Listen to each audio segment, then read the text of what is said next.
Keeping the customer satisfied. Hi everyone, Angus Pryor here, Australia's #1 Google ranked dental marketer. Now I have just bought what might be perceived as an overpriced coffee. I'm currently in the Philippines doing some training for team members, and the coffee shop that I've been to is one that I've been to a number of times, and for an audience like me, they do a really good job of keeping the customer satisfied. Now, what does that mean and how do we apply that to your practice?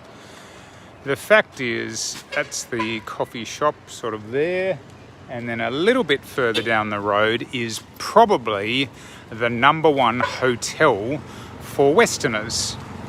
It's, by Australian standards, it's quite good and certainly a bit better than many other hotels in Australia. In the Philippines. And one thing that these guys have figured out is that for Westerners, especially Aussies, we do like our coffee, and these guys are literally 50 meters down the road. And so it's a perfect opportunity for them to make what their customer wants. And by Filipino standards, this coffee is quite expensive. But from an Australian point of view, it's not particularly expensive, and it's pretty damn good coffee, and you know how we love that.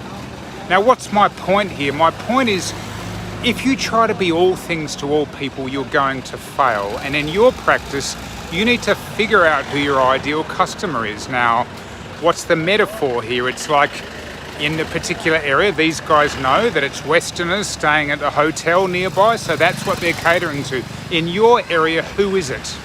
Once you can figure out who that person is, then you can tailor your services to them and give them a really amazing experience. As for me, I'm going to enjoy my coffee.